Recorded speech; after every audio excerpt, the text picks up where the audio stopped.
One of the most difficult aspects of dealing with the Trump presidency is it's not just that we have an evil, awful person in the Oval Office, but everyone who surrounds him is almost equally so. Some people, I feel like, exceed the level of awfulness that is Donald Trump, and we just saw that play out when a horrible, horrible Trump staffer, his communications director, decided to lash out and attack Jen Psaki, of all people, and then she turned around and dropped the hammer on him, completely humiliating him and the failures of the Trump administration. We're going to get into it all, but before we do, if I could quickly ask you to leave a like on this video, and if you haven't already and you enjoy our channel, to hit that subscribe button. It goes a long way, and it really does mean a lot to me. Now, before we get into this takedown from Jen Psaki, which started as this weird attack from Trump's communications director, I want to hear from Jen Psaki warning us about one of the recent and I think undercovered new additions to the MAGA administration. Just days after Donald Trump swore in a conspiracy-peddling far-right commentator with no relevant experience as the director of the FBI, he announced that he would be making Dan Bongino, a conspiracy-peddling far-right commentator with no relevant experience, see a theme here, as the deputy director of the FBI. Now, it's important to note that in the Bureau's 117-year history, the FBI's second in command has always been a career agent with the kind of institutional knowledge necessary to actually run the Bureau's operations, which makes total sense. The last full-time deputy director, Paul Abate, had logged 25 years with the Bureau before being appointed to the position. Before him, Deputy Director David Bowditch had 23 years at the Bureau under his belt. Before him, Deputy Director Andrew McCabe had 20 years of experience. And before him, Deputy Director Mark Giuliano with 25 years of experience in the job. That's what he came in with. So between the previous 4 deputy directors, that's almost 100 years of experience at the FBI. I'm not a mathematician, but that's a lot of years. Now, Dan Bongino's resume, on the other hand, includes 2 years working for the New York Police Department, 12 years in the Secret Service, 3 unsuccessful runs as a Republican candidate for office, and about a decade as a far-right MAGA pundit. My entire life right now is about owning the libs. That's it. The FBI is lost. It's broken. Irredeemably corrupt at this point. Jack Smith, of course, the special tyrant investigating Donald Trump for a fake crime he made up for a fake insurrection. The only thing that matters is what? Chat. What matters? Anyone? Power. Power. You can see what I'm about. Power. Seems like a nice guy. Now, joining me now is NBC News Justice and Intelligence correspondent Ken Dilanian and conservative attorney George Conway. Okay, Ken, let me just start a little bit with the history here, because I mentioned the deputy directors and the history of how many years experience they typically have.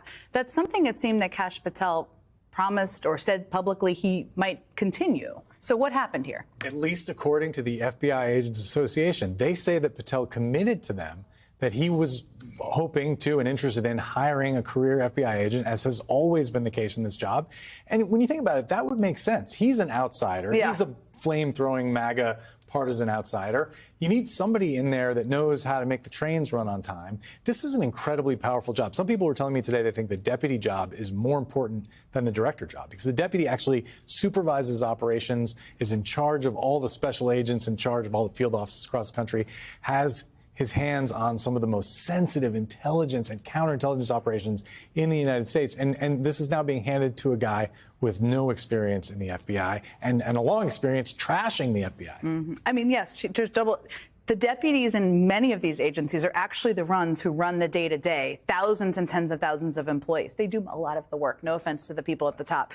George, let me ask, today, Trump's post announcing Bongino, he added to his resume that he's one, I'm just going to get this quote for you. You're going to love it. You probably saw it. One of the most successful podcasters in the country.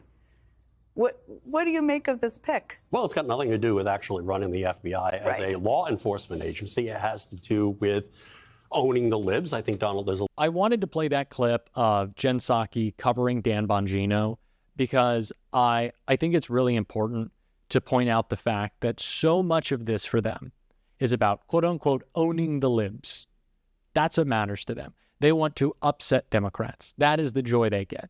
It's not in progressive legislation. It's not in making the country better. It's about making the people they see on their phones and on their TVs, who really they just want to be, upset. That is what it is all about. And that is what we saw from Trump's communication director right here. Jen Psaki claps back after Trump flack Stephen Chung rips her for what she left behind in the White House. MSNBC host Jen Psaki smacked back at White House Communications Director Stephen Chung after he tweeted a photo of her stationery he found left behind in a random cabinet with her name on it, mocking him for trying to attack her for writing thank you notes. Tuesday morning, Chung posted the photo of a box of note cards with a navy blue border and Jen Psaki at the top in navy blue script. He posted a relic of the past found in a random cabinet in the White House. Apparently, Jen Psaki was so important, she had personalized note cards made to remind people how important she was. Jen Psaki then replied, "Would hope you had more important things to worry about. You know, the cost of eggs, childcare, veterans waiting for care, could literally go on, but hey, since you raised it, I purchased these myself to write notes to colleagues and staff to say thank you to them." As numerous commentators pointed out, stationery with the sender's name is a long-running form of etiquette even in today's digital age. Contrary to Chung's accusation that the personalized stationery was a sign of Psaki wanting to remind people she was important, it comes from the tradition and is a way of showing you care and respect other people, along with the handwritten correspondence that goes with it. Psaki served in a number of communication roles in the Obama and Biden White Houses, including White House press secretary, and would have had countless interactions with all kinds of people, other heads of state, members of Congress, local and state elected officials, White House and other government staff, representatives from business and charitable organizations, and members of the American public. It would be weird if she hadn't sent out any letters during her time in the White House, and the stationery could have justifiably been considered an office expense since it was connected to her official duties. But as Psaki tweeted, she did pay for them herself. Grandmothers across America are presumably nodding in approval. These people really do not have anything else going on. The Trump White House does not care about helping people. It does not have anything to get done. The MAGA movement and the Republican Party at large are just an agency of obstruction and destruction of our country and of our standing in the world. And of course, we saw that recently with, oh God, it gets harder and harder to talk about this every day, Donald Trump's attack on President Zelensky. And someone who I thought provided insightful commentary on that I want to hear from is Senator Mark Kelly. Well, I mean, his concern is that he doesn't have a security guarantee and he's being asked to give up minerals, that this is a business deal. Margaret, we're about to celebrate our 250th birthday as a country, and I didn't think we were just in it for the money. I mean, we are a country of values and principles. We stand with our allies. He needs security guarantees. Yeah, I understand this concept of an economic deal and a ceasefire, but the economic deal comes after the ceasefire. None of that makes sense. They need to get in a room, including with the Russians. I mean, have the Russians given any indication that they want peace? Our Treasury Secretary questioned whether Zelensky wants peace. Of course he does. Mm-hmm. He has his population being murdered, raped, children are kidnapped. He wants out of this situation. But he's having a hard time, obviously, negotiating this in public. By the way, I mean, his English is not the best. So this is hard for him. To corner him in the Oval Office on that kind of stage was wrong, and it makes us look weaker as a nation, and it makes us less safe. You've been to Ukraine a number of times. Our last guest, Mike Turner, has been to Ukraine a number of times as well. Neither the president nor the vice president have it all. J.D. Vance, the vice president, said to Zelensky, those are propaganda tours. Is that what you did? Did you go on propaganda tours? No, I mean, I went into Patriot batteries and, talked to the troops that every night are defending themselves from incoming ballistic missiles and cruise missiles, trying to keep their population alive. I met with soldiers, some of which are, amputees at this point, and soldiers that just came from the front lines to talk to me in person about what the situation on the ground is. I met with pilots there who were about to get their F-16s, and we talked specifically about, how can you use this airplane in combat? Yeah. I think J.D. Vance, the vice president, with all due respect, it sounds like he's watching videos on the internet. And to say to Zelensky, you're not being thankful enough? I mean, Zelensky thanks the American people all the time. And I got to say, Margaret, if we can end this, and I want this to end as much as anybody, but it has to end in a way that the Russians are going to respect.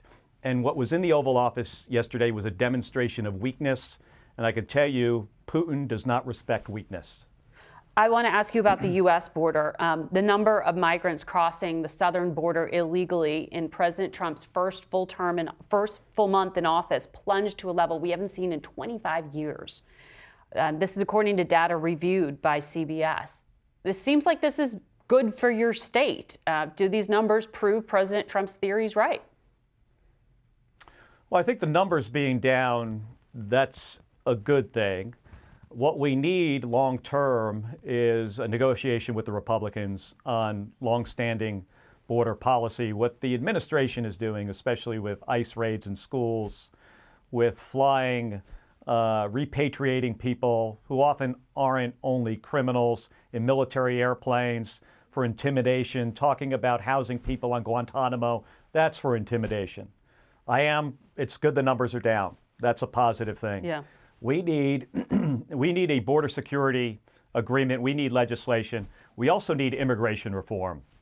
Talk about my state for a second. We've got a lot of dreamers. They deserve a pathway to citizenship. We need a plan for farm workers as well. Secretary of Defense Hegseth is sending another 3,000 troops to the border, including an aviation battalion and Stryker vehicles, CBS has confirmed. Now, these soldiers aren't allowed to intercept migrants. Do you understand the mission, the intent? You have oversight over armed services, so I wonder how you feel about this. Well, I don't feel good about it. I mean, the way this should be handled is if we could work together within the United States Senate, Democrats and Republicans, get the Border Patrol more money, hire more Border Patrol agents, give them more resources to do the job they're supposed to do. When you do it with troops, that affects their readiness. This isn't what they're trained to do. Then they don't get to train to do, that Stryker battalion doesn't get to train to do the job that they may need to do one day. Mm-hmm. I don't want to see us in a conflict around the world, anywhere. But what prevents that is for our allies to realize that they're not going to win in a fight. And when they see us doing things like this, police actions with the military, that also is showing the rest of the world that our military is less capable and we are weaker. And that affects everybody's safety. We are dealing with just the most difficult of times with these people. And yeah, it's tough to fight back, but it becomes increasingly important to do so every day. We have agency. We can fight back. We can push back. We can make this country better. And it's what we got to do every single day. It's what we're talking about every single day on this show. And if you want to support that, as always, you can hit that subscribe button. You can leave a like on this video. And if you stuck around to the end, you can drop a blue heart in the comments. And until next time, I'll see you soon.